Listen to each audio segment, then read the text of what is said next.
आज हम चर्चा का विषय रखेंगे सेवा भाव। और विशेष करके नंद दुलाल प्रभु ने मुझे कहा है कि जो किताब वितरण की सेवा है उसके बारे में भी थोड़ा बताने के लिए।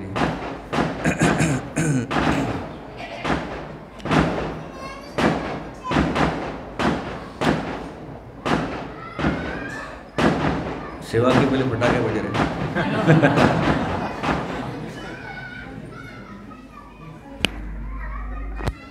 तो श्रील भक्तिविनोद ठाकुर के बारे में एक बार श्रील प्रभुपाद जी व्याख्यान कर रहे थे। उन्होंने एक सुंदर एक पॉइंट बोला। श्रील प्रभुपाद जी बोले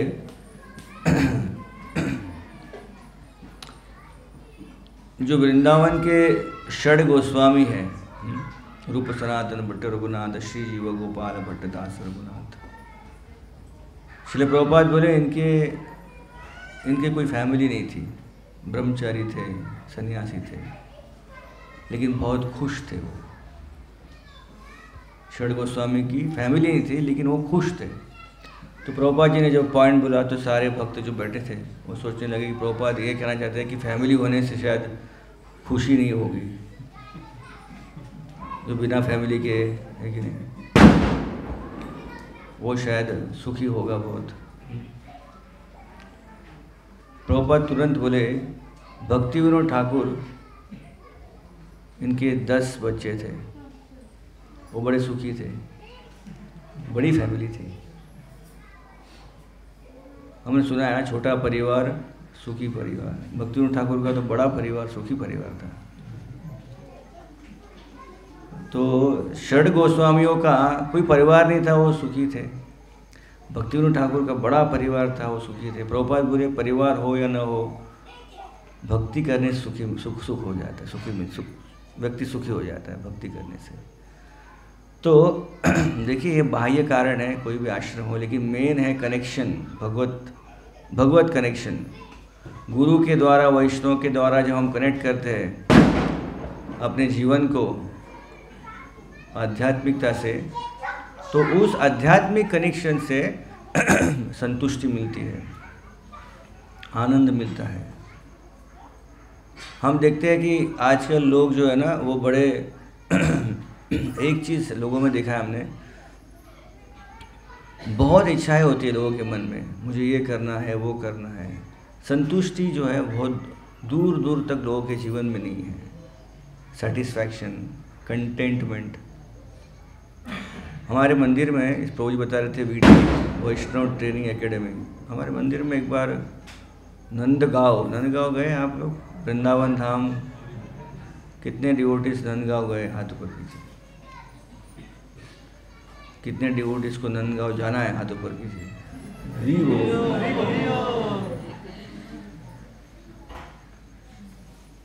तो नंदगांव के जो गोस्वामी हैं, रमेश चंद्र गोस्वामी, उनका छोटा सुपुत्र, उसका इंजीनियरिंग हो गया मथुरा से, जीवन भर वो मथुरा के अंदर ही रहा। फिर उसका प्लेसमेंट हुआ, प्लेसमेंट में जॉब मिल गया। ये काफ़ी साल पुरानी बात है। लोअर बरेल में उसे एक जॉब मिला था। तो उसके पिताजी चिंतित थे, अरे वृंदावन छोड़ के बम्बई जा रहा है। लेकिन उन्हें पता था कि बम्बई जा रहा है, कि बम्बई में राधा गोपीनाथ टेम्पल है और एक वृंदावन है, चलो एटलीस्ट वो एक उनके पास सहारा था। तो उन्होंने फ़ोन किया भक्तिवेदांत हॉस्पिटल के विश्वरूप प्रभु को, कहा कि मेरा लड़का वहाँ आ रहा है, कृपया कुछ कीजिए आयोजन। तो मीरा रोड में कुछ दिन रहा वो। मीरा रोड काफ़ी दूर है लोअर बरेल से, ट्रेन से आना पड़ता है, बड़ी दिक्कत हो रही थी। तो विश्वरूप ने मुझे फ़ोन किया, प्रभु ये अच्छा लड़का है, ब्रजवासी है, इसे आप मंदिर में रख सकते क्या, वैष्णव ट्रेनिंग एकेडमी में। वे आपके VT में बिल्कुल ये मैच नहीं होता है, लेकिन ये अलग प्रकार का एक स्पेशल व्यक्ति है, ब्रजवासी है, गोस्वामी परिवार का एक सदस्य है। मैंने कहा क्यों नहीं, वाई नॉट। तो हमारे मंदिर में आके रहने लगा। वो एक ही व्यक्ति था, उसको हमने कभी कंपलसरी नहीं किया था मंगल आरती वगैरह, क्योंकि उनका एक अलग उनका भक्ति का एक लेकिन वो आता था मंगलनाथ, ऐसा नहीं आता नहीं था, लेकिन हमने कुछ कंपलसरी नहीं किया था। क्योंकि परम पूज्य राधानाथ महाराज की जो बहुत क्लोज के मित्र है रमेश चंद्र गोस्वामी, उनका वो पुत्र था। तो 3-4 महीने था वो मुंबई में और मुझे बार बार मिलता था, रिपोर्ट देता था कैसे उसे वृंदावन की याद आ रही थी। तो उनके पिताजी बार बार वृंदावन से कुछ प्रसाद भेजते थे, खास करके नंदगांव के मंदिर से एक स्पेशल लड्डू बनता है जो कहते हैं कि यशोदा माता उस लड्डू को बनाते थे, पहले बंटा लड्डू बोलते हैं उसको। उस लड्डू को हर महीने बेचते थे, विश्वरूप को कोई रहता था। और ये बंटा लड्डू खाने के लिए ग्रैंड रोड चौपाटी से मीरा रोड जाता था उस लड्डू खाने के लिए, इतना प्रेम था ब्रज के। लेकिन मुंबई जच नहीं रहा था उसे। फिर एक दिन मुझे कहा कि प्रभु मैं जा रहा हूँ। मैं कहा यार वृंदावन जा रहा हूँ, वहाँ क्या करेगा? मैं MBA कर रहा हूँ, वहाँ मथुरा में एक एडमिशन मिली है MBA कॉलेज में, ठीक है। तो मैंने कहा आपका साक्षात्कार क्या रहा है मुंबई में? तो उन्होंने मुझे एक श्लोक सुनाया, सुनाओ आप लोगों को।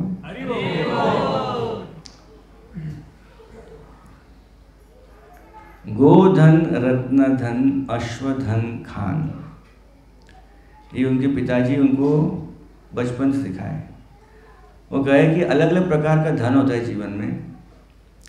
हम अभी तो यहाँ पर हमारे पास एक ही धन बताया तो पैसा, लेकिन प्राचीन काल में धन यानी आपके पास क्या होता था उस समय? रत्न, गौ माता, कितने गाय आपके हैं, कितने अश्व, कितने घोड़े हैं, कितने हीरे जवाहरात आपके लॉकर में। यानी उस समय धनी था, धनी दिखता था वो, किसके पास धन है। आजकल कोई दिखता ही नहीं धनी है कि नहीं पता नहीं, सबके पास एक कार्ड है बस, वो क्या बोलते हैं उसको, क्रेडिट कार्ड है, उसमें कितना पैसा पता नहीं किसी को। फोन पे, पेटीएम, ये सब पैसा दिखता नहीं बस। धन, रत्न धन, गोधन, अश्वधन, खान। खान यानी भर भर के, माइन, खनिज। सबकी इच्छा है कि वो इस धन को प्राप्त करे, रत्न धन को, गोधन को, अश्वधन को। आजकल हम बोलेंगे कि हमें बैंक बैलेंस चाहिए, मर्सिडीज बेंज चाहिए, मर्सिडीज धन और पैसों का धन, फ्लैट का धन, ऐसे अलग धन होंगे। रत्न धन, अश्वधन, गोधन, खान। संतोष धन जहाँ रहे तीनों धूल समान। तो बड़ा सिक्सर मार दिया दूसरी लाइन पे। संतोष धन जहाँ रहे तीनों धूल समान। कि व्यक्ति के पास अपने जीवन में सब धन आ जाएगा, लेकिन जब तक संतोष धन नहीं मिलेगा उसे, तब तक ये तीन धन होने के बावजूद भी वो व्यक्ति जो है खुश नहीं रहेगा। और ये संतोष धन कहाँ पर आता है? भगवान श्री कृष्ण की सेवा में, गुरु की सेवा में संतोष धन आता है। देखिए श्रील प्रभुपाद जी ने हरे कृष्ण आंदोलन की शुरुआत की। एक ही उपाय था उनका, एक ही मकसद था कि लोगों को भगवान की सेवा में लगाने के लिए। एक बार एक प्रभुपाद जी के शिष्य, वो प्रभुपाद जी मुंबई आए थे, तो उनसे प्रभुपाद जी के सामने गए, रोने लगे। प्रभुपाद जी आप इतने बिजी हो गए, आप पूरे विश्व भर में घूम रहे हैं, आपका समय नहीं मिल रहा है मुझे। तो मैं मुंबई में सेवा कर रहा हूँ, आरती करता हूँ, प्रचार करता हूँ, झाड़ू पोछा करता हूँ, बर्तन मांजता हूँ भगवान के लिए। तो मुझे पता नहीं चल रहा है कि मैं सेवा कर रहा हूँ, क्या मैं आपकी सेवा कर रहा हूँ कि नहीं। कनेक्शन नहीं लग रहा है। मैं यहाँ एक कोने में सेवा कर रहा हूँ, आप सब प्रचार करें पूरे विश्व भर में, तो कैसे लगेगा कि मैं आपकी सेवा कर रहा हूँ। आप इतने बड़े हो गए प्रभुपाद, अभी ऐसे बोले हो, बड़े प्रभुपाद गंभीर हो गए। प्रभुपाद ने कहा इस्कॉन बहुत बड़ा हो गया है, अभी पूरे विश्व भर में इस्कॉन के सेंटर्स आ गए। प्रभुपाद बोले लेकिन मैं अभी भी छोटा हूँ, I am a small person. तो वो डिवोट सोचने लगे कि शायद मैंने गलती से कुछ बोल दिया, प्रभुपाद को अच्छा लगा नहीं ऐसा कुछ। बोले मैं छोटा हूँ, इस्कॉन बड़ा है, लेकिन इस्कॉन को चलाने का काम मेरा ही है और मैं छोटा व्यक्ति हूँ। अब मैं छोटा व्यक्ति हूँ, इसको इस्कॉन को पूरा चलाना है, कैसे चलाऊंगा मैं इस्कॉन को? सब जगह बैठ के तो मैं आरती नहीं कर सकता, झाड़ू पोछा बर्तन नहीं मान सकता, गार्लेंड नहीं बना सकता, प्रसाद नहीं बना सकता, तो ये मेरा सेवा है। लेकिन मैं चाहता हूँ कि आप जो मेरे शिष्य हैं, मेरे अनुयायी, आप मुझे हेल्प कीजिए इस सेवा में। और उन्होंने उदाहरण दिया प्रभुपाद, जैसे जब कभी मैं आरती करता हूँ तो जब मैं आरती करता हूँ आप लोग खड़े होते हैं मेरे बगल में, मुझे शंख देते हैं, मुझे घंटी देते हैं, अगरबत्ती जला के देते हैं, दीप जला के देते हैं। उसी तरह मैं इस्कॉन को चला रहा हूँ, मैं छोटा व्यक्ति हूँ, मुझे आप लोग की मदद की ज़रूरत है। और जब आप सेवा कर रहे हैं, जिस कोने में सेवा कर रहे हैं, आप डायरेक्टली मेरी सेवा कर रहे हैं, इसके विषय में आप पर कोई डाउट ही नहीं होना चाहिए। आप सोचना नहीं चाहिए कि आपके गुरु से आप 1000 मील दूर है, गुरु ना माहित है कि मैं सेवा करता हूँ कि नहीं, ऐसा विचार मन में मत कभी लेके आना। जो कनेक्शन होता है गुरु के प्रति वो बड़ा सॉलिड होता है। आपको उदाहरण देता हूँ, एक हमारे वाशी जिस प्रोग्राम में जाता हूँ कुछ बता रहे थे, हमारे वाशी प्रोग्राम के मैनेजमेंट कमेटी में एक डिवोटी है, उनका नाम है रमेश लाल। बड़ा अच्छे डिवोटी, कितने सालों से मैनेजमेंट कर रहे हैं, अच्छा अरेंजमेंट करते हैं। तो उनको डॉक्टर ने कहा कि अरे आपका थोड़ा वजन बढ़ गया है, आप वॉकिंग कीजिए रोज़ सुबह। तो सुबह वॉकिंग करते थे, तो वॉकिंग करते करते सोचा कि चलो वॉकिंग करते करते सुनना चाहिए, कुछ श्रवण करना चाहिए। तो रोज़ वो अपने गुरु महाराज राधानाथ महाराज का लेक्चर सुनते थे। तो रोज़ वॉकिंग जाते थे, लेक्चर सुनते थे। एक दिन वॉकिंग करते करते पता नहीं मन में क्या विचार आया, वो सोचने लगे कि मैं रमेश लाल हूँ, वाशी में सत्संग कार्यक्रम का कमेटी मेंबर हूँ मैं सेवा कर रहा हूँ। क्या मेरे गुरु महाराज राधानाथ महाराज जानते कि बॉम्बे के एक कोने में वाशी है, उस वाशी में एक प्रोग्राम होता है, उस प्रोग्राम में एक रमेश लाल व्यक्ति है कोई, मैं सेवा कर रहा हूँ मेरे गुरु को खुश करने के लिए, क्या कुछ कनेक्शन है क्या? फिर मन में विचार कर, ऐसा सोचना नहीं चाहिए। एक्चुअली महाराज कहाँ जानते, मैं छोटा व्यक्ति हूँ, महाराज तो प्रभुपाद जी के बड़े शिष्य हैं, बहुत प्रचार कर रहे हैं। तो मन में द्वंद्व चल रहा था, महाराज जानते कि नहीं जानते, जानते कि नहीं जानते। तो अचानक मन में सोचने लगे, ये सब सुन रहे हैं, रिकॉर्डेड लेक्चर कुछ तो पुराना। बोले कभी ऐसा हो सकता है कि महाराज एक बार बुलाए, रमेश प्रभु, रमेश प्रभु। वैसे लेक्चर चल रहा था, लेक्चर में महाराज ने कहा रमेश प्रभु आप तो एक रमेश प्रभु लेक्चर में कैसे आ गए? बताता हूँ। ये जो डिवोटी है, इनका मैं बोल रहा था, वृंदावन के डिवोटी, उनका जो पिताजी रमेश चंद्र गोस्वामी, उस लेक्चर में राधानाथ महाराज जो लेक्चर संडे फीस्ट में दे रहे थे, उसमें वो रमेश चंद्र गोस्वामी मंदिर में आए थे। और लेक्चर जैसे समाप्त हुआ तो महाराज ने कहा हमारे बीच में बहुत महान ब्रजवासी आए, रमेश चंद्र गोस्वामी महाराज, ऐसे कहा। तो बिल्कुल सोचा था रमेश नाम लेंगे कि नहीं, और रमेश नाम आया। तो ये कैसा हो गया, असर कैसे झाला? वो ऐसा हो सकता है, कोइंसिडेंस बोलते हैं ना। चलो एक काम करते हैं, अगर महाराज ने 3 बार बोला रमेश, तो मान लूंगा कि महाराज सुन रहे मेरा तो अगले 10 मिनट में 3 बार महाराज ने रमेश बोला तो देखिए, ये विश्वास होना चाहिए प्रभुपाद जी के ये स्टोरी से और राधानाथ महाराज जी के स्टोरी से कि दुनिया के आप किसी भी कोने में सेवा कर रहे हैं, अगर आप जुड़े हुए इस्कॉन से, झाड़ू मार रहे हैं, तो आपका डायरेक्ट सेवा गुरु के चरणों में जा रहा है, इस पर डाउट नहीं होना चाहिए। कनेक्शन स्ट्रांग है, उसका भरपाई आपको समय पे आएगा उसका। जब सबसे ज़्यादा आपको ज़रूरत पड़ेगी तभी वो पूरा आपको उसका क्या बोलते हैं तनख्वाह मिलेगी उसकी। तब तक क्या करना है, करते रहो, विचार ज़्यादा करना नहीं चाहिए। श्रील प्रभुपाद जी अंतिम दिनों में थे 1977 में वृंदावन धाम में कार्तिक के वक्त, और प्रभुपाद जी ने कहा कि मैं चाहता हूँ कि मेरे सारे सीनियर जो लीडर्स हैं उनसे मुझे मिलना है, सबको बुला लो भारत में। तो एक एक करके सब आने लगे मिलने प्रभुपाद को। तो प्रभुपाद जी बेड पे सोए थे, उठ नहीं पा रहे थे, शरीर बड़ा दुर्बल हो गया था, बस पूरे दिन में शायद थोड़ा कुछ जूस पीते, थोड़ा कुछ तो खाना पीना सब छूट गया था। तो प्रभुपाद ने एक डिवोटी को देखा, एक लीडर जापान से आए थे, जो प्रचार करते थे जापान में, वहाँ से आए हो। तो प्रभुपाद देखा, ऐसा ऐसा किया। तो प्रभुपाद ने ऐसा किया, उसको पता चला नहीं, लेकिन वो प्रभुपाद जी के जो पर्सनल असिस्टेंट थे उनको पता चला प्रभुपाद बुला रहे ऐसा किसी को, और प्रभुपाद देख रहे थे उसको, प्रभुपाद आपको बुला रहे हैं। तो प्रभुपाद के पास गया दंडवत प्रणाम कर, प्रभुपाद कुछ बोल रहे हैं तो सुनाई दे नहीं रहा था, उसने अपने कान बगल में प्रभुपाद के रखे।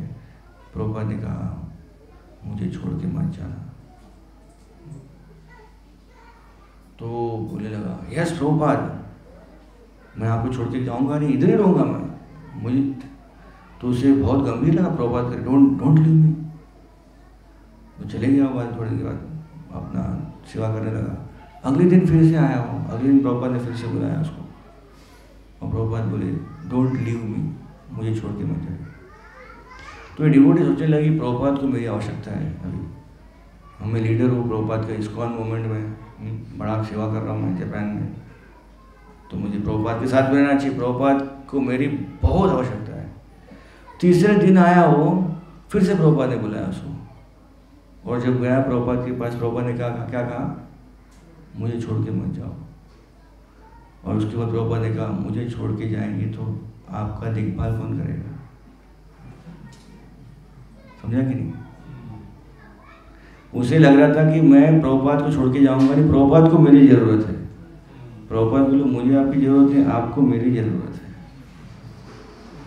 तो अगर हम कुछ सेवा कर रहे हैं इस्कॉन सोसाइटी में, यहाँ पर कार्यक्रम में आ रहे हैं, कुछ सेवा भाग ले रहे हैं, प्रभुपाद को आपकी हमारी ज़रूरत नहीं है, हमें ही सेवा की जरूरत। जब तक हम सेवा करते रहेंगे, यहाँ पे आते रहेंगे, हम भक्ति में टिके रहेंगे।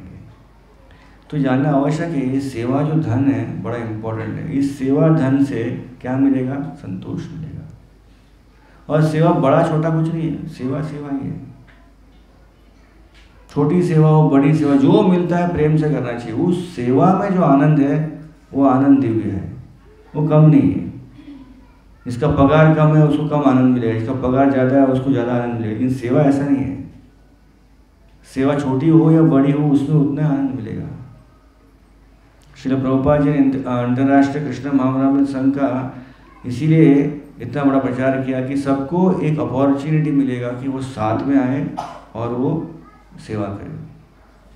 श्रील प्रभुपाद जी अपने अंतिम दिनों में कहे थे कि आपको मुझसे बड़ा प्रेम है, लेकिन आपका प्रेम उस समय दर्शेगा जब आप मेरे जाने के बाद एक साथ में एकत्र होकर सेवा करेंगे। तो सेवा करना, सेवा मिलना डिफिकल्ट है, लेकिन सेवा मिलने के बाद साथ में सेवा करना और भी डिफिकल्ट है, क्योंकि सबके अलग अलग आइडियाज़ होते हैं सेवा करने के। तो सबसे बड़ा इम्पोर्टेंट चीज़ है कोऑपरेशन। तो किसी भी संस्था को आगे बढ़ने के लिए सबसे महत्वपूर्ण कार्य है वहाँ की जनता, वहाँ का जो कम्युनिटी है, किस प्रकार से एक साथ में आकर सेवा करते हैं, सारे उनके अलग अलग डिफरेंसेस को भूलते हुए बस साथ में सेवा कर रहे हैं। ये बहुत इम्पोर्टेंट प्रश्न है। तो सेवा धन से ही संतोष धन प्राप्त होता है। मुझे एक बार याद आ रहा था कि एक बार हम लोग नासिक गए थे, नासिक टेम्पल का डीटी इंस्टॉलेशन हो रहा था, राधा मदन गोपाल वहाँ के डीटीज़ का नाम है। तो मैं अल्टर के अंदर था जब प्राण प्रतिष्ठा हो रहा था। तो मायापुर से भक्ति विद्यापूर्ण महाराज आए थे, उनके पूरे असिस्टेंट ग्रुप आए थे, और वो वहाँ पर प्राण प्रतिष्ठा विधि कर रहे थे। तो एक समय आया तो उन्होंने पूछा कि इन डीटीज़ का नाम क्या रखना है। तो भक्ति विद्यापूर्ण महाराज ने फिर राधानाथ महाराज से पूछा कि आपके डीटीज़ है, आपका टेम्पल है, इनका नाम क्या रखना है। तो उन्होंने कहा इनका नाम होगा राधा मदन गोपाल। सब खुश हो गए, थोड़े वक्त के अंदर, ज़्यादा लोग नहीं थे। फिर जो असिस्टेंट था भक्ति विद्यापूर्ण महाराज का, जो सब विधि कर रहा था, उसके मन में प्रश्न आया। उसने भक्ति विद्यापूर्ण महाराज से पूछा, महाराज हम जब भी डीटी इंस्टॉलेशन करते हैं, राधा मदन गोपाल, राधा मदन मोहन, राधा गोविंद, राधा गोपाल, राधा गोपीनाथ, राधा रानी, हमेशा कृष्ण के नाम अलग अलग होते हैं, लेकिन राधा रानी का नाम राधा ही होता है, वो चेंज क्यों नहीं होता है। तो भक्ति विद्यापूर्ण महाराज में इंटरेस्टिंग क्वेश्चन, पूछो महाराज से पूछो। तो राधानाथ महाराज सोचने लगे और कहे कि देखो कृष्ण जो है ये सेव्य है, इनकी हम सेवा करते हैं। जिनकी हम सेवा करते हैं वो रसराज है, अलग अलग रसों का वो आस्वादन कर रहे हैं। और जो सेवा करता है उसका एक ही रस है, सेवक रस, राइट। तो राधा रानी जो है सारे सेवकों का प्रतिनिधित्व है, बेस्ट सर्वेंट, बेस्ट डिवोटी, उनका एक ही रस है। इनको जो रस चाहिए मैं उस रस को प्रोवाइड करूँगी, वो मेरा रस है। उदाहरण के रूप में अभी आप जाएंगे होटल में जाते हैं हम, तो वहाँ पर वेटर होता है, राइट। वेटर क्या बोलता है, साहब क्या लेके आओ, तो आपके होटल में क्या मिलता है, तो फिर अपना मेनू निकालते हैं, बोलता है 5-6 आइटम, हम सिलेक्ट करते हैं, चलो आज वेज कोल्हापुरी लेके आओ, शाही पनीर लेके आओ, और कौन सा आइटम है, अरे बताओ चलो आज मिलने वाला नहीं है खिचड़ी आज रसगुल्ला लेके आओ, गुलाब जामुन लेके आओ, हाँ सर ये बेस्ट आइटम बोल के वो लेके आता है वो, राइट। हम कितना वैरायटी खाते हैं, वो आपने उनको कहा कि मुझे नींबू शरबत चाहिए, वो प्रेम से हंस के नींबू शरबत लेके आएगा। आपने कहा नहीं मुझे कोई बड़ा जूस चाहिए, कुछ तो एक क्या कहते हैं मौसम्बी का जूस चाहिए, तो वो भी प्रेम से लेके आएगा। फिर आप कहेंगे मुझे रोटी चाहिए, रोटी कहेगी मुझे पिज़्ज़ा चाहिए, पिज़्ज़ा भी प्रेम से लेके आएगा।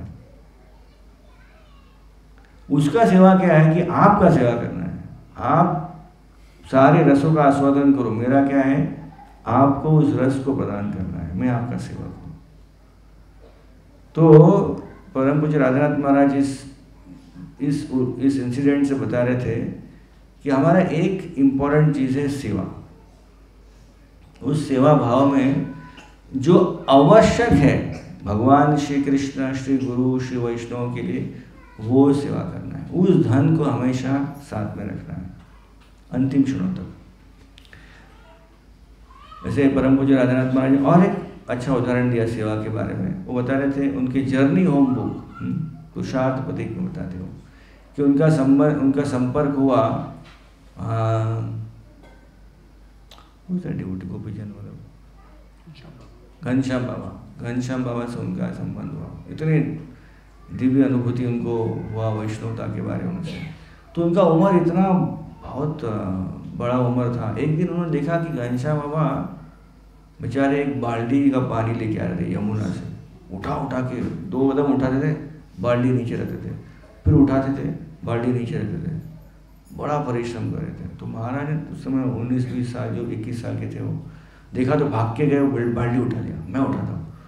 तो उन्हें बाल्टी खींच लिया, नहीं मैं उठाऊँगा। अरे आप तो हमेशा उठाते, अभी आपका उम्र हो गया है, अभी मैं उठाता हूँ। तो नहीं, मैं उन्होंने उठाने दिया नहीं। तो महाराज बता रहे थे, मैं सोच रहा था क्यों उठाने दिया नहीं। तो वो उसका अनुमान महाराज ने बड़ा सुंदर से भक्ति में लगाया कि इनका एक ही सेवा है, उनके डीटीज़ का सेवा करना है। गोपीजन मतलब जो कितना अनादिकाल से वो जब से युवक थे तब से सेवा कर रहे हैं, उस सेवा को छोड़ना चाहते नहीं थे वो। मेरा एक ही सेवा है। आप तो जवान हैं, जय श्री जगन्नाथ बलदेव सुभद्रा महारानी की। आप इतने जवान हैं और आप कितना भी सेवा कर सकते हैं, अनेक सेवा कर सकते हैं, लेकिन मेरा तो एक ही सेवा है। बुढ़ापे में भी वही सेवा कर रहा हूँ, उसको भी आप ले लेंगे तो मैं क्या करूँगा। ये अटैचमेंट था सेवा के प्रति। जीवन भर सेवा किया, लेकिन लाइफ के एंड में भी वो सेवा करना है। श्रील प्रभुपाद जी के जीवन में हम ये लिखते हैं। श्रील प्रभुपाद जी को सबसे पहली बार जब वो अपने गुरु से मिले, उनके गुरु ने उनको क्या आदेश दिया, आप अंग्रेजी भाषा में प्रचार करो। उस एक इंस्ट्रक्शन को पूरा करने के लिए कितना कठिन परिश्रम किया, 40 साल तक कुछ फल नहीं मिला। 1965 में बाद में क्या हो गया, प्रभुपाद को यश मिला, अमेरिका चले गए। 12 साल में ऐसे धूम धड़ाका प्रचार कर लिया। लेकिन जब उनके अंतिम क्षणों में थे तो वो बुला के बोले जयदत्त महाराज को, मुझे क्या करना है, ट्रांसलेशन करना है, जो मैं हमेशा करता था। तो प्रभुपाद जी का वीडियो भी है जिसमें हम देखते हैं कि प्रभुपाद जी पूरे लेटे हुए, कुछ ज़्यादा शक्ति नहीं है, लेकिन उनके एकदम होठों के एकदम नज़दीक वो माइक रखा था जो रिकॉर्डिंग कर रहे थे। और प्रभुपाद जी भागवतम के 10वें स्कंद के 14 अध्याय का वो जो है भक्ति वेदांत तात्पर्य दे रहे थे। तो बिल्कुल वो घनश्याम बाबा का मूड था वहाँ पर कि मेरे गुरु महाराज ने मुझे कुछ सेवा दिया है। वो बोल सकते थे मैं जीवन भर सेवा किया झाला आता माझं आहे की आता काय करायचं केलं नाही शेवटपर्यंत त्याने ते केली। हमारा कैसा होता है, बहुत साल हो गया प्रभु जी एक ही सेवा कर रहा हूँ, पिछले 6.5 महीने से एक ही सेवा कर रहा हूँ, कुछ चेंज करना चाहिए। नहीं, सेवा जो मिला है उसको परिपूर्णता से सेवा करनी चाहिए। वो कैसे भी सेवा का बाहर का फॉर्म इम्पोर्टेंट नहीं, अंदर का सब्सटेंस इम्पोर्टेंट है। छोटी सेवा हो या बड़ी सेवा हो। तो हम देखते हैं कि हमारे इस्कॉन संस्था में सबसे इम्पोर्टेंट हमें एक चांस दिया है श्री प्रभुपाद जी और हमारे गुरु महाराजों ने कि हमें कनेक्शन हमें करना है इस संस्था से। सेवा के द्वारा हम कनेक्शन करेंगे और इस सेवा के द्वारा हम जब कनेक्ट होते हैं इस्कॉन सोसाइटी से तो हम प्रगति करते हैं, हमारी प्रगति होती है उसी सेवा के द्वारा। और उस सेवा के द्वारा प्रगति होने से हम ऐसा कुछ कार्य करते हैं जब कभी हमने जीवन में कभी सोचा नहीं था। अलग अलग कार्य आप देखेंगे इस्कॉन से जुड़े हुए सब भक्त हैं, उनसे पूछिए आपने कभी जो सेवा कर रहे हो कभी पहले किया था क्या? हमने कभी कुछ सोचा भी नहीं था वो सेवा कर रहा हूँ मैं, राइट। नंदुलालपुर राइट, सोचा था कभी क्या सेवा करेंगे? सोचा भी नहीं, बारामती में आना पड़ेगा सेवा करने के लिए लेकिन आगे सेवा कर रहे हैं यहाँ पर, उनके आने से सब अच्छा चल रहा है यहाँ पर, राइट। कितना ढीला ढाला हरि बोल बोल रहे हैं,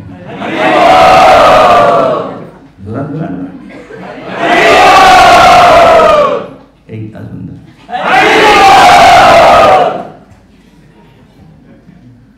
कोई विचार नहीं किया। मुझे याद है जब मैं 10th में 9th में था, मैंने अपने जीवन में कभी स्टेज पे आके कभी कुछ क्लास दिया है, कुछ भी बोला नहीं था, डरता था।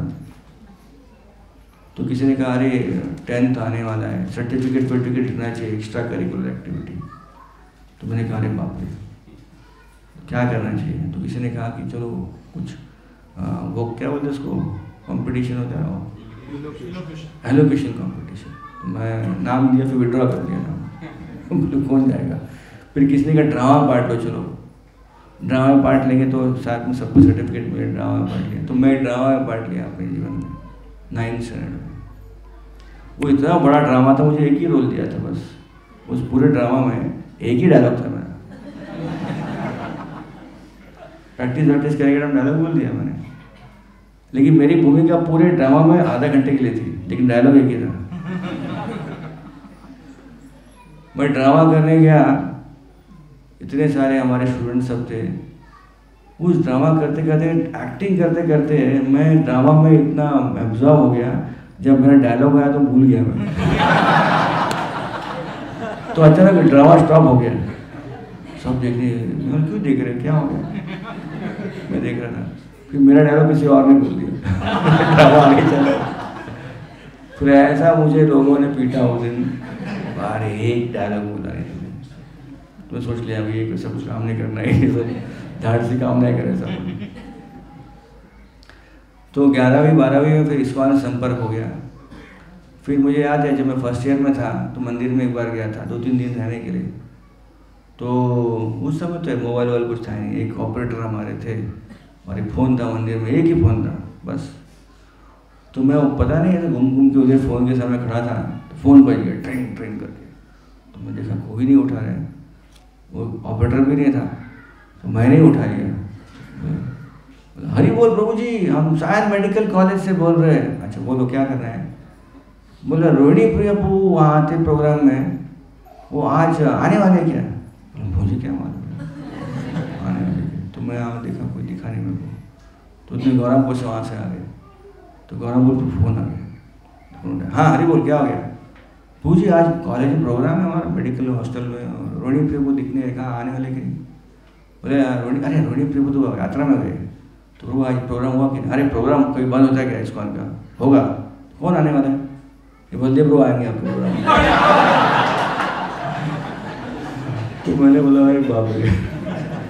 तो फिर मैंने बोला क्या बात की, मेरा नाम क्यों लिया आपने? बोले प्रोग्राम में जाना है। कहाँ पर? Sion medical college hostel. और मैं फर्स्ट ईयर में था उस समय। तो मैंने कहा प्रभु जी, मैंने कभी अपने जीवन में लेक्चर दिया नहीं, कभी स्टेज पे नहीं गया, और डायरेक्टली मुझे अब मेडिकल कॉलेज हॉस्टल पे लेक्चर के लिए बोल रहे हैं। मैं कुछ नहीं, सुबह से कुछ पढ़ा क्या तूने कुछ? हाँ, सुबह से मैंने बैक टू वर्ड मैगजीन पढ़ रहा था, बस उसमें से बोल देने का। फिर बोला मैंने नंबर दिया, इसको फ़ोन करो, कैसे पहुँचना है बता दो, बता देगा। फिर बोला ये BST बस में बैठो, वहाँ उतरो, वहाँ लोग रहेंगे, खड़े रहेंगे, भी लेके जाएंगे अंदर। तो सोचिए, ऐसा मैंने अपना फर्स्ट लेक्चर दिया। उसके बाद लेक्चर देना बंद नहीं हुआ। तो ऐसे बहुत से कार्य हमने किए हैं जो कभी सोचा भी नहीं होता इसको हम करेंगे। किचन में सेवा करना, माता जी लोगों के लिए किचन में सेवा करना स्वाभाविक है, लेकिन उसमें भी हम कितना सेवा करते हैं, घर के 3-4 लोग के लिए बनाते हैं। जब इस्कॉन में सेवा करना है तो 200 लोगों के लिए प्रसाद बनाना बड़ा कठिन कार्य है।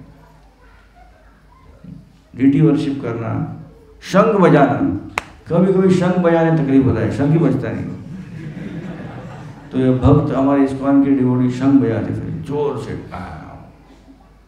शंख बजाना, कीर्तन करना, मृदंग बजाना, करताल बजाना, हारमोनियम बजाना, ये सब कार्य बड़ा साधारण कार्य है। हमें लगता होगा प्रभु हमारे मंदिर में सबको मृदंग बजाने आता है। अरे सबको मृदंग बजाने कैसे आता है? प्रभुपाद जी एम्पावर कर रहे हैं, अदरवाइज नहीं, इट कैन नॉट हैपन। इतना ईजी नहीं है सुर ताल में कीर्तन करना। मैं कह रहा था, मैं तो गाया हूँ यहाँ पर आज, मैं तो आप लोग को जानता भी नहीं, लेकिन मेरे सुर में आप गा रहे हैं सब लोग। क्यों? क्योंकि प्रैक्टिस करके सब परफेक्ट हो गए, क्योंकि यहाँ पर ऐसा कुछ चीज़ हो रहा है इस्कॉन में कभी किया नहीं हमने। तो प्रभुपाद जी हमको एम्पावर कर रहे हैं बहुत सारा चीज़ करने के लिए। प्रभुपाद ने बुक डिस्ट्रीब्यूशन के लिए एम्पावरमेंट किया, कभी किसी को जाके बात भी नहीं किया होगा, जाके किताब बांट के आ रहे हैं। कहाँ से मिला? कि हम सेवा करते हैं ना, शक्ति मिलती है, गुरु की शक्ति मिलती है, प्रभुपाद शक्ति मिलती है। हम ऐसा कार्य कर सकते हैं जो कभी किया नहीं।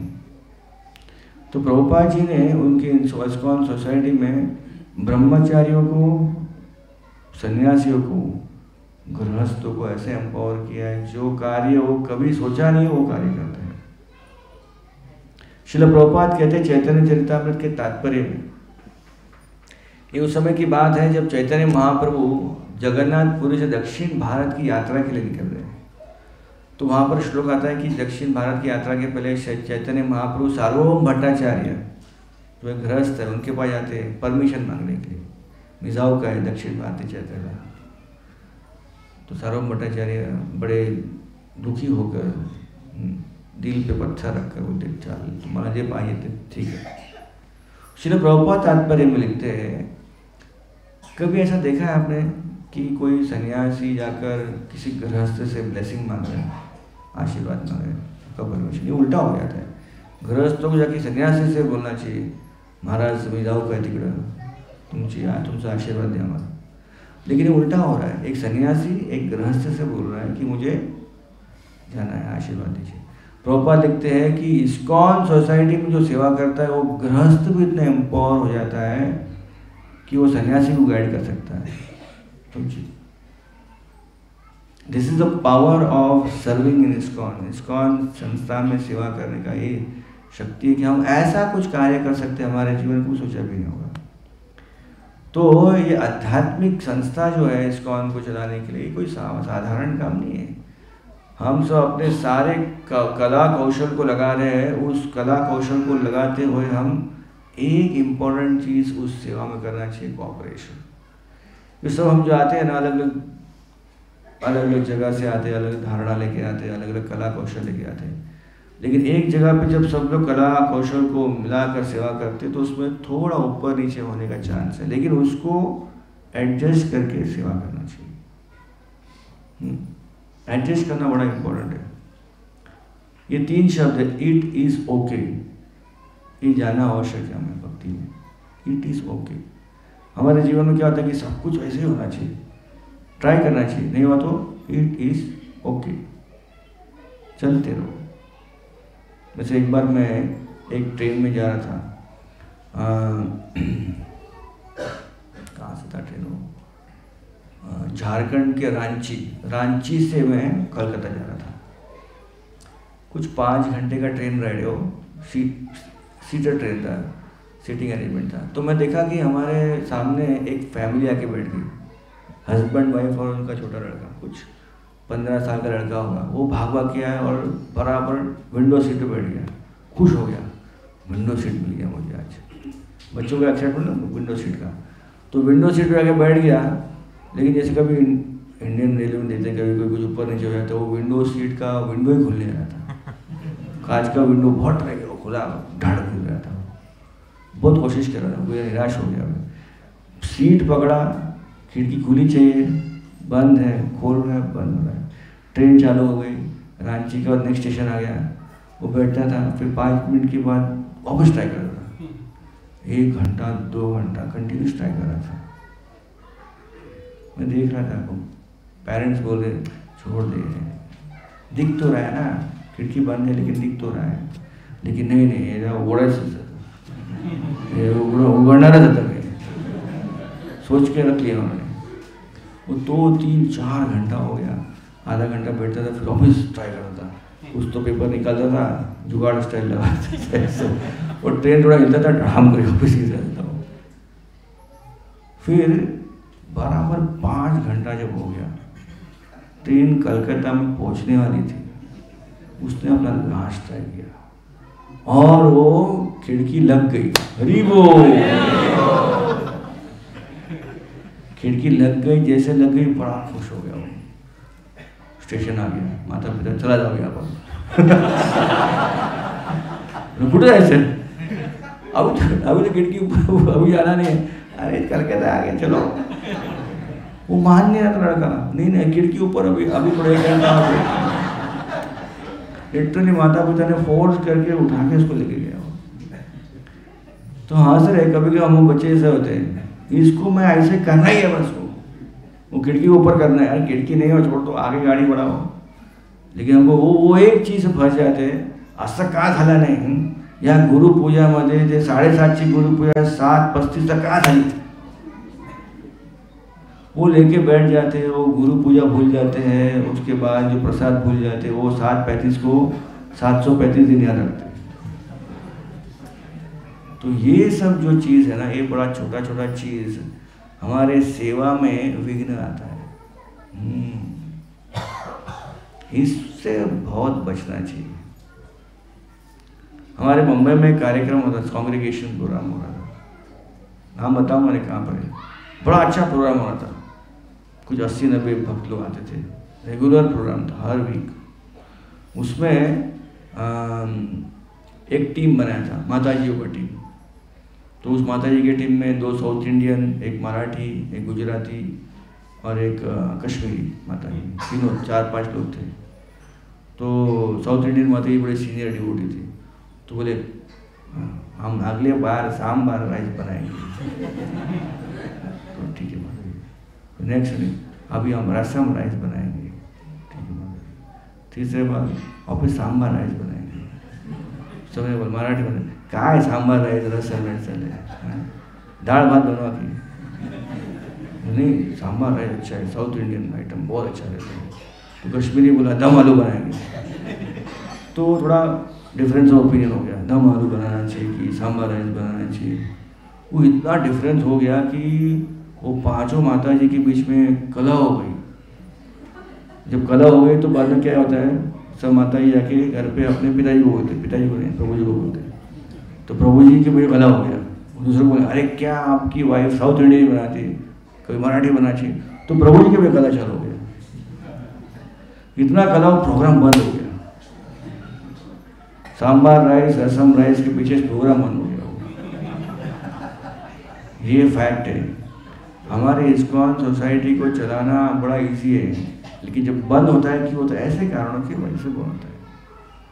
कोई डिवोटी आते नहीं मंदिर में, प्रोग्राम नहीं अटेंड नहीं, क्यों आते, त्या दिवशी मी आलो होतो, त्या डिवोटी मला बघितलं पण नाही, हे काय तुम्ही येणारच नाही। मैं आया था प्रोग्राम में, सबको 2 रसगुल्ला मिला, मुझे 1 ही मिला। वो 1 रसगुल्ला की वजह से वो आ ही नहीं रहे प्रोग्राम। ऐसे अलग अलग कारण की वजह से हम लोग, इतना बड़ा जो रस मिल रहा है हमें, वो रसगुल्ला को भूल जाओ, दूसरा रस को याद है। बड़ा जो रस मिल रहा है यहाँ पर, वो रस को ये छोटे छोटे चीज़ों से लोग आते नहीं कभी कभी, अलग अलग भावनाएं होती है। हमें जानना चाहिए कि हम हॉस्पिटल में आ रहे हैं। इस्कॉन जो है ये मंदिर है लेकिन हॉस्पिटल भी है। आप सोचेंगे कि हाँ हम डॉक्टर हैं, आप डॉक्टर नहीं, हम सब पेशेंट हैं यहाँ पर। डॉक्टर एक ही है, 3 डॉक्टर बैठे हैं यहाँ पर, doctor Jagannath, doctor Balram, doctor Subhadra. और उनका अपॉइंटमेंट कौन देंगे? उधर बैठे श्रील प्रभुपाद। हम पेशेंट हैं। तो पेशेंट जब आता है हॉस्पिटल में तो कैसे आता है? खांसते होता है, सर्दी होता है, दुखता है, अलग अलग पीड़ा लेके आता है। हॉस्पिटल आके उसका ट्रीटमेंट होता है। जैसे हॉस्पिटल में प्रवेश करता है ऐसा नहीं कि वो तुरंत ठीक हो जाएगा। आएगा डॉक्टर, उसको बोला 3 दिन दवाई खाओ, बाद में फिर से आ जाओ। तो उसी सोच से प्रवेश करना चाहिए कि मैं एक पेशेंट हूँ। इस्कॉन को मेरी ज़रूरत नहीं है, मुझे इस्कॉन की ज़रूरत है। यहाँ पेशेंट के रूप में आ रहा हूँ, यहाँ हमारा ट्रीटमेंट होने वाला है। भले 4-5 साल हो गया भक्ति में, लेकिन ट्रीटमेंट चालू है। सोचना नहीं चाहिए आता मी दीक्षित झालो, ट्रीटमेंट झालं आहे, आता मी डॉक्टर झालो, अभी पेशेंट ही है। तो ये वातावरण सब जब आएंगे की इकडे मला काय मिळणार आहे, जे मला आवश्यक आहे, त्या दृष्टिकोनाने आपण आलो तर आपण नेहमी इकडे प्रेमाने येणार। काही झालं इकडे वर खाली तरी पण आपण इकडे येणार। लेकिन सोचेंगे कि मुझे ये देखा नहीं, उसने रसगुल्ला दिया नहीं, मेरा सब्जी ये था, ये बनाते लोग, प्रोग्राम सैटरडे को होना था, बोला है संडे को बोल दिया, संडे कर दिया, पर मैं आऊँगा ही नहीं।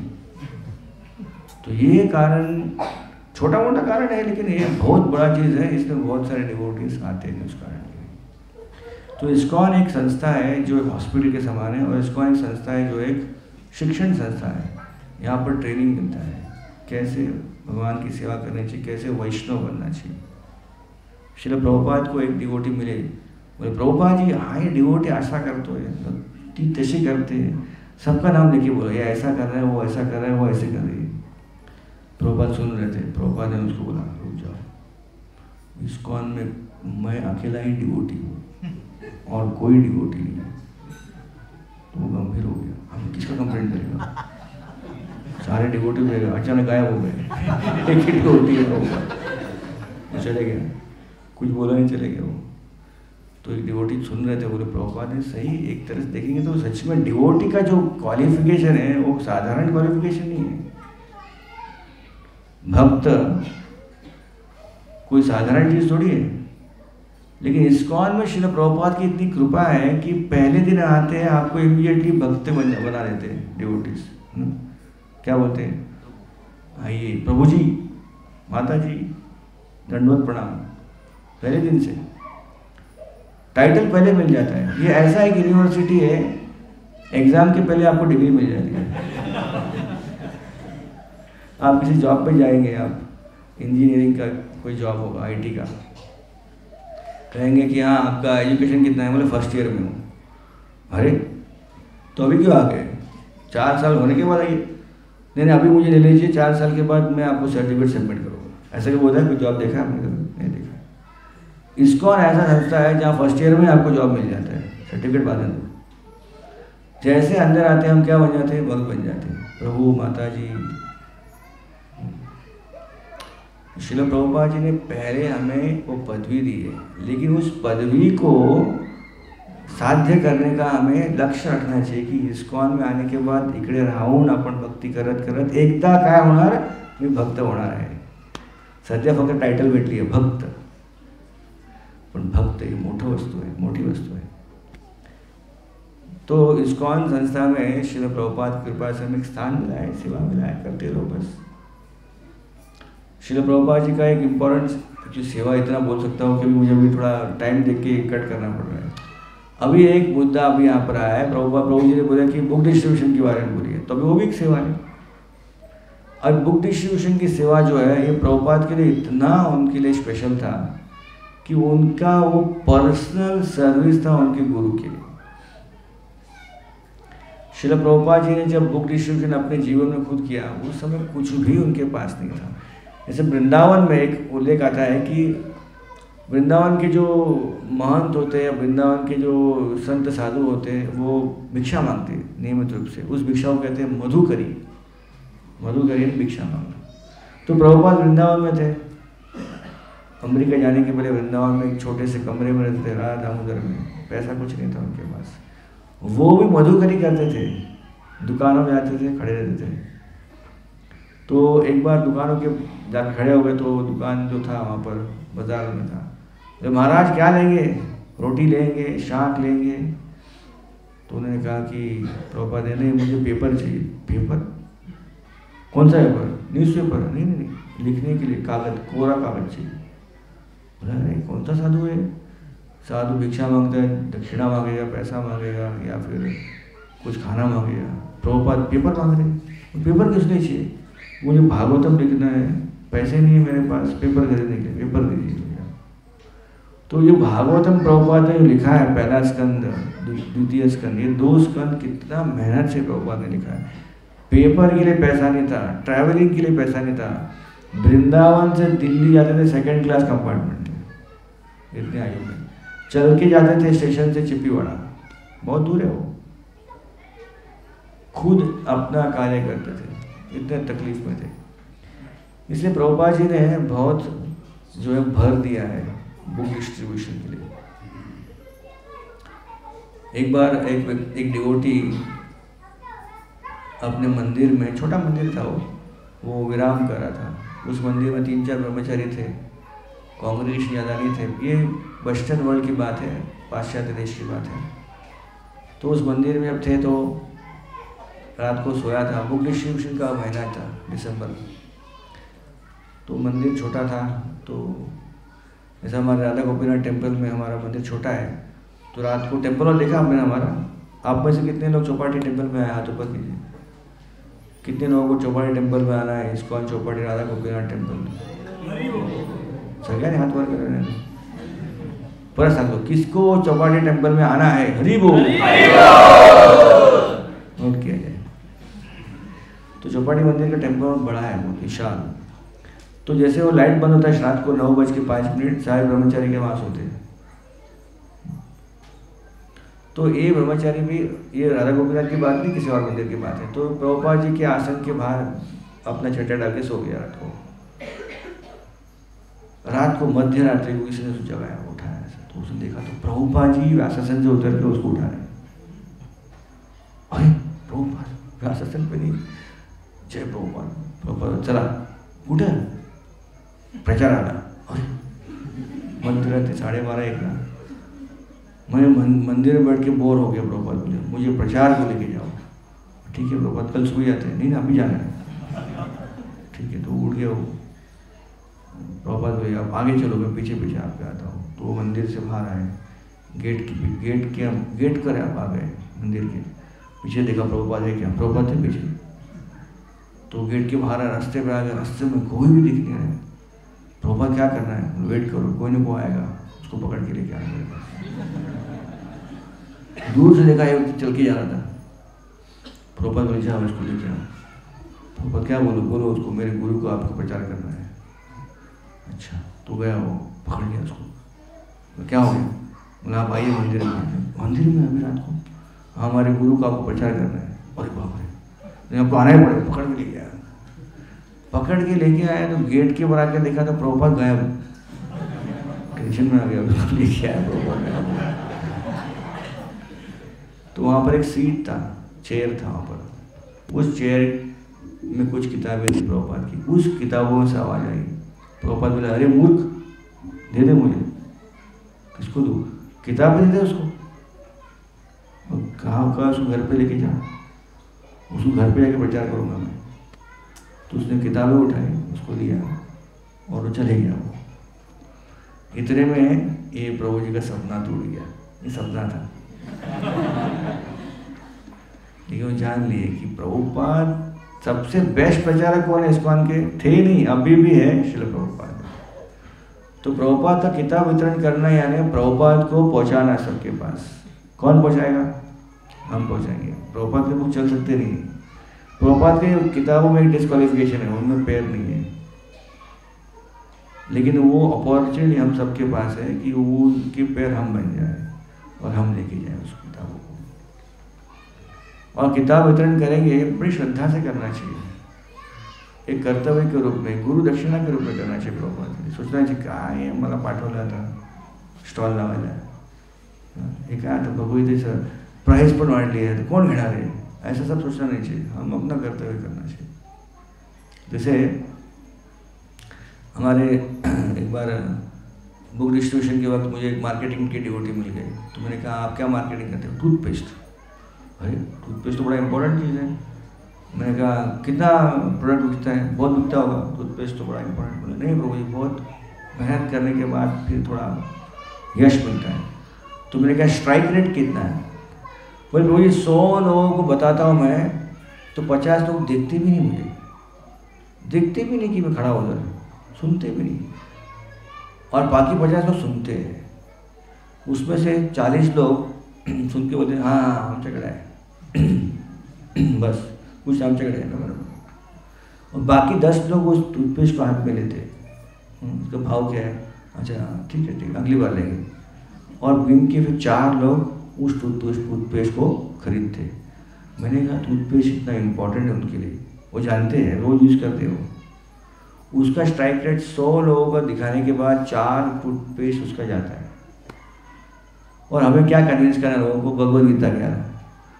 भगवद गीता उसके जीवन में आवश्यक है, लेकिन उसको मालूम नहीं है। तो हमारा स्ट्राइक रेट कितना होना चाहिए?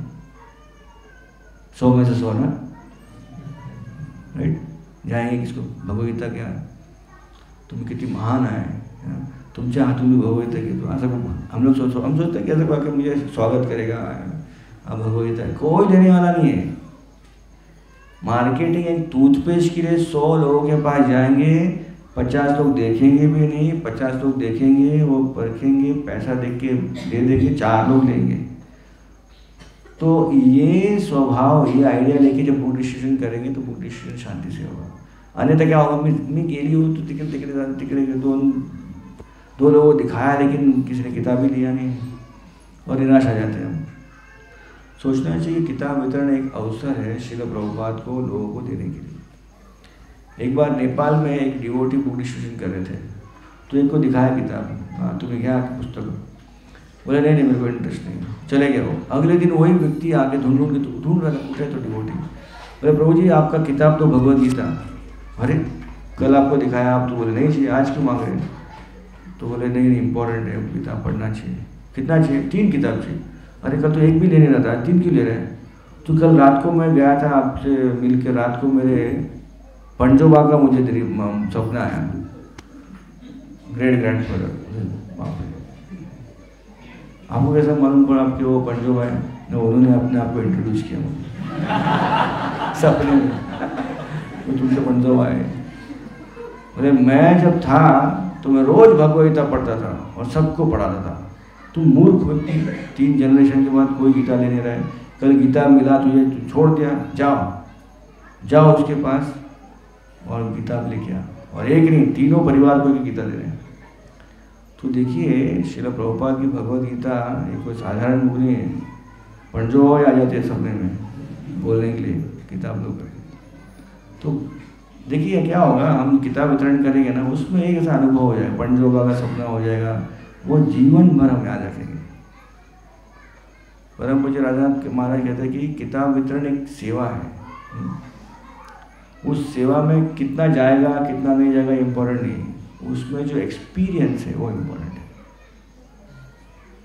वो एक्सपीरियंस हमेशा हमें याद रखना चाहिए कि वो हमेशा दिव्य अनुभूति होगा।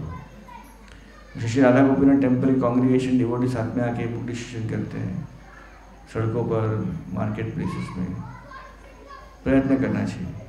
तो ऐसे आप प्रयत्नशील हो जाइए। और ये किताब वितरण का भी बड़ा अच्छा समय आ रहा है। ये भगवद गीता मैराथन ये बिल्कुल कार्तिक मास के बाद आता है। तो कार्तिक मास जो है ना, इस महीने में सब लोग बहुत भक्ति करते हैं, राइट ना? करते कि नहीं करते? कि बारामती में नहीं किया ना? नामोदर्शकम किया कि सबने? नामोदर्शकम क्या करते हैं हम लोग? मराठी में किती दिवे लावले, भरपूर दिवे लावले कार्तिकमध्ये। दिया लगा के जब एक्स्ट्रा किया, 1-2 माला किया, सेवा किया, बहुत कमा लिया भक्ति में धन, 1 महीना भरपूर प्रचुर मात्रा में। अभी क्या करना है, उसको बांटना है। भगवान कहते हैं भगवद गीता है, मासो हम मार्गशीर्षो, मासा ना मार्गशीर्षो हम, of all months I am Margashirsha, नवंबर दिसंबर। तो देखिए कार्तिक मास के बाद मार्गशीर्ष आता है। कार्तिक महीना है राधा रानी का महीना, भक्ति का महीना, भक्ति कमाओ, और बाद में दिसंबर में फिर साल का एंडिंग होता है। तो जब ईयर एंडिंग होता है तो क्या होता है, अकाउंट क्लोजिंग करना पड़ता है ना। तो जब अकाउंट क्लोजिंग करते हैं हम अपना ईयर एंडिंग देखते हैं कि अरे बाबा पूरा साल हमने क्या किया, सिर्फ लिया ही लिया है, कुछ दिया ही नहीं। तो बराबर दिसंबर मैराथन ईयर एंडिंग में आता है, चलो भाई कुछ देना चाहिए, प्रचार करना चाहिए। तो एग्जैक्टली उस समय हमने जितना कमा लिया है उसको हम शेयर करना चाहिए। हम सब भक्ति में कैसे आए, कोई तो लेके आया कि नहीं हमको। ऐसा कोई है कि उसको सपना प्रभुपाद आया, प्रभुपाद बोले चला जा नंद दुलाल को प्रचार करना नहीं, लेक्चर देना नहीं, दंसाई का। तो ऐसा कोई है क्या यहाँ पर सपने में प्रभुपाद जी आके? नहीं, बस यहाँ घूम रहे थे, कोई तो पकड़ के लेके आ गया, चला जाओ या इस्कॉन मंदिरामध्ये, चला बस हो जाने। आप आए होंगे 5 मिनट के लिए, 4 घंटा बिठा दिया उधर को। इस्कॉन का प्रोग्राम बड़ा अच्छा प्रोग्राम होता है। जैसे मैं जब पहली बार इस्कॉन मंदिर जाने शुरू किया था तो मेरे कॉलेज के फ्रेंड्स बोले कहाँ जा रहे हो, बोले इस्कॉन टेम्पल में। कब आ रहे हैं? 3 घंटे बाद। 3 घंटे बाद टेम्पल का मतलब 5 मिनट में काम हो गया। 5 मिनट आओ, घंटी बजाओ, बैठो, पेड़ा वेड़ा खाओ, चना मत निकल जाओ। हाँ कुछ टेम्पल है 3 तास। प्रभुपाद ने ऐसा अरेंजमेंट कर दिया कि डीटी उधर डिपार्टमेंट है, इधर प्रभुपाद जी उधर बैठे हैं और बीच में बड़ा हॉल है। इस्कॉन के कार्यक्रम में आएगा व्यक्ति तो पहले कीर्तन बैठेगा, उसके बाद बड़ा लेक्चर एंड करेगा, उसके बाद कीर्तन होगा और बाद में एंड में प्रसाद होगा। जब पहली बार मैं इस्कॉन टेम्पल में गया तो लेक्चर अच्छा लगा मुझे। फिर किसी ने कहा चलो प्रसाद के लिए जाएंगे, तो ठीक है। अभी मेरे अंडरस्टैंडिंग प्रसाद का क्या था, एक द्रोण में हलवा। तो बात कर रहा था, वो डिवोटी मुझे पहचान कर रहे थे। एक डिवोटी आके मुझे प्लेट दे दिया, पूरा भरा हुआ प्लेट, पूरी, 2 सब्जी, राइस, दाल, शीरा। मैंने कहा इतना? उसने कहा कम है तो और एक बार मिलेगा। तो इस्कॉन का कंसेप्ट ही अलग है। तो प्रभुपाद ने सबको बिल्कुल ऐसा एक ऐसा मूवमेंट क्रिएट किया है कि आपका जो रस है सब रस को यहाँ पर पूर्ति होगी। जैसे उदाहरण के रूप में हम देखिए बाहर की दुनिया में लोग पार्टी करते, कुछ भी चीज़ हो पार्टी मांगते हैं। आपका बच्चा अगर 10th पास हो गया, हाँ पार्टी कभी मिला, हर चीज़ की पार्टी का मतलब क्या? आओ, खाओ, नाचो, म्यूजिक, सब कुछ, गाना बजाना और खाना। प्रभुपाद जी का मोमेंट वही तो है, गाना बजाना, नाचना और खाना। बीच में लेक्चर है, बिल भरना पड़ता है। कीर्तन क्या है? गाना, डांसिंग कीर्तन, नाचना, और बाद में प्रसाद खाना। तो जो जैसे जरूरी है लोगों का भावना है उसको आध्यात्मिक रूप दिया है श्री चैतन्य महाप्रभु के इस आंदोलन में। यहाँ पर व्यक्ति आता है, 3 घंटा रुकता है, लेकिन जब निकलता है यहाँ से कुछ ज्ञान लेके निकलता है। घंटी बजा के निकलता नहीं, उसकी घंटी बज जाती है, समझ जाता है उसको क्या करना चाहिए क्या नहीं करना चाहिए। तो शिल प्रभुपाद की संस्था में हम आए, जब आए हमें पता नहीं था की इकडे काय आहे, पण आता आपण बसलोय इकडे, ऐकतोय आपण कितीतरी काहीतरी आपण वस्तू इकडे घेतलंय, आता ते वस्तू आपण दुसऱ्याला द्यायला पाहिजे। आप लोग कितना चाहते हैं यहाँ पर कि ये जितना डिवोटी है काफ़ी है, ज़्यादा लोग नहीं आना चाहिए, ऐसे कुछ सोचते हैं आप लोग। नहीं प्रभु जी ज़्यादा आएंगे तो मुझे जगह मिलेगा नहीं, ऐसा उस सोचते क्या, ज़्यादा आएंगे तो प्रसाद मुझे मिलेगा नहीं। आप में से कितने लोगों को लगता है कि इधर इतने लोग आना चाहिए कि ये जगह छोटा पड़ना चाहिए, बड़ा जगह चाहिए अपने को? देखिए तो कैसे होगा, ऑटोमेटिक हरी बोलो के आने वाला क्या कोई? हरी बोल सगळ्यांना येऊ द्या, जवळ जवळ ठेवा। कोणी येणार नाही, तुम्हाला घेऊन येवाला किती जाना। हमारे मंदिर में 2002 की बात है, शिला राधानाथ महाराज ने तभी बहुत भीड़ बढ़ गई थी हमारे मंदिर में, पूरा टेम्पल और पैक हो गया था। तो किसी ने कहा महाराज कुछ करना चाहिए, मंदिर छोटा पड़ रहा है। तो एक मीटिंग हुआ, सब डिस्कस कर रहे थे। तो बगल में हमारे क्लासेस चलता था उस तरफ, तो फिर पैसा निकाल के जमा कर उस क्लासेस को खरीद लिया और उसको हमने एक हॉल बना दिया। तो संडे के दिन वो हॉल खुल जाएगा, बड़ा हॉल हो जाएगा। तो कंस्ट्रक्शन टाइम लगा रेनोवेशन के लिए, तो राधानाथ महाराज अमेरिका चले गए तब तक। और जब पहली बार जब हॉल खुला वो संडे के दिन, बड़ा हो गया हॉल, तो देखा कि वो भी हॉल पैक हो गया। Temple hall pack, Gopal ji hall pack, गौरनीता hall pack. ये क्या है, जो जितना बड़ा कर रहे हैं वही पैक हो रहा है। तो फिर एक बार, उस समय तो फ़ोन वगैरह नहीं था, जैसे व्हाट्सएप कॉल वगैरह कुछ नहीं था। तो एक बार एक डिवोटी ने फ़ोन लगाया महाराज को, ट्रंक कॉल किया होगा जो भी है। तो महाराज एक न्यू वृंदावन में थे उस समय। तो महाराज अभी हमने रेनोवेशन कर दिया, गौरनीता हॉल खोल दिया, गोपाल जी हॉल खोल दिया, इतना बड़ा हॉल होने के बाद उधर पैक हो गया, जगह नहीं बैठने के लिए। क्या करें महाराज, प्रॉब्लम है इतना बड़ा। तो महाराज हंसने लगे। महाराज बोले मैं न्यू वृंदावन में हूँ, यहाँ पर भी उतना बड़ा हॉल है। जब मैं लेक्चर देता हूँ तो मेरे सामने 4 लोग बैठते हैं, तो ये भी प्रॉब्लम है। और वहाँ पर आप लेक्चर देते हैं तो आपके सामने 1500 लोग बैठते हैं, वो भी प्रॉब्लम है। तो महाराज ने कहा कौन सा प्रॉब्लम अच्छा है? मटीरियल वर्ल्ड में हमेशा प्रॉब्लम रहेगा, आपको डिसाइड करना है कौन सा अच्छा प्रॉब्लम है। तो इस संस्था को बढ़ाना है, इस संस्था को बढ़ाने का काम हमारे हाथ में प्रभुपाद देखे गए। बारामती में काहीतरी होणार, कोण करणार है? प्रभुपाद है आशीर्वाद देना, पण करणार है कौन? आपणच लोग हैं।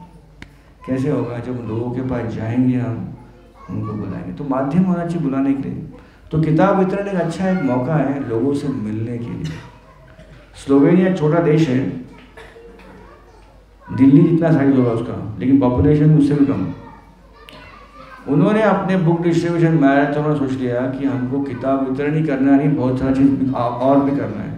वो किताब लेके आते थे टेबल पर और हंसते थे, कीर्तन करते थे। कोई आता था किताब दिखाते थे, वो किताब नहीं लिया तो फोर्स करते किताब ले लो। हमने देखा है कोई डिवोटी जाता है किताब वितरण को, किताब दिखाता है, आमच्याकडे आहे अजून 2 घ्या। अरे उसको ऑलरेडी है, उसको 2 किती द्या,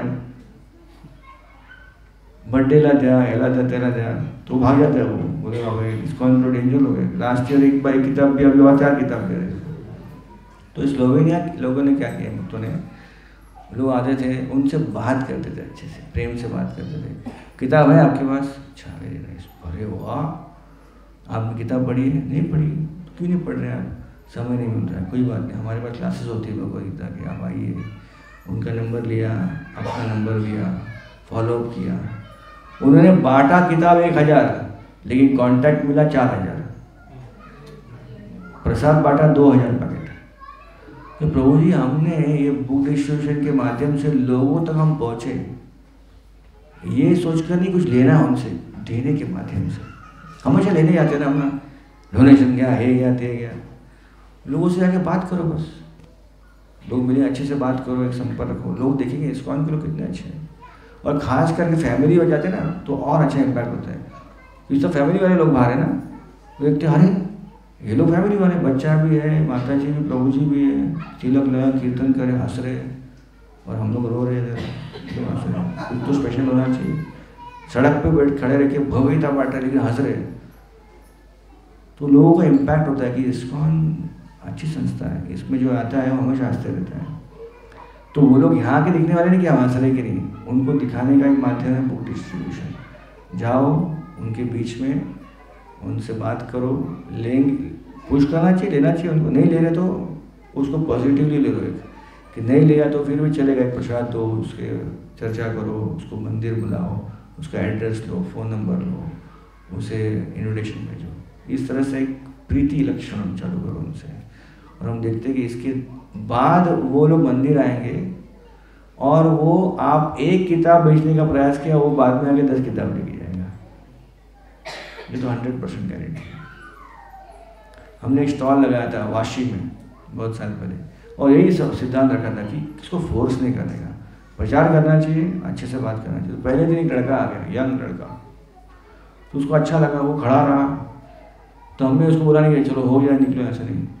हमें पता खड़ा रहेगा स्टॉल में, अच्छा है ना, एक व्यक्ति खड़ा है स्टॉल में, उसको देख के 4 लोग आएंगे, कुछ तो हो रहा है स्टॉल में कुछ, तो उसको 1 घंटा खड़ा रखा। वो उसका टाइम था, वो बुक देख रहा है, किताब लेने रहे, ठीक है वही बात है। और हमने कहा कि किताब पढ़ो, आप कहाँ खड़े रह के पढ़ो, ये अच्छा पेज है, ये पढ़ लो चलो। तो वो पढ़ा एक दिन, नेक्स्ट डे उसका काम का रास्ता वही था, वहाँ पर ऑफिस आ गया, वहाँ पे खड़ा हो गया, कुछ नहीं, पढ़ते रहो, प्रसाद में थोड़ा दे दिया उसको, इतना खुश हो गया। चौथे दिन में वो खड़ा था, वो देख रहा था हमको, हंस रहा था। बोलो अच्छा अच्छा भाई बोल, भगवद गीता गया, गीता जयंती निमित्ताने, उसको अच्छा लगा, तो वो हंस रहा था। तो एक व्यक्ति आ गया स्टॉल पे, तो उसने बुक उसको उठा के दिखाया, उसका भी चालू हो गया बुक डिस्ट्रीब्यूशन। तो मैंने बोला प्रभु आगे क्यों खड़े, पीछे आइए। स्टॉल की इस तरफ आ गया। चौथे दिन में वो किताब वितरण करने लगा, पूरा 1 महीना किताब वितरण किया उसने। 1 महीने तक उसका 16 माह चालू हो गया, रेगुलर डिवोटी बन गया वो।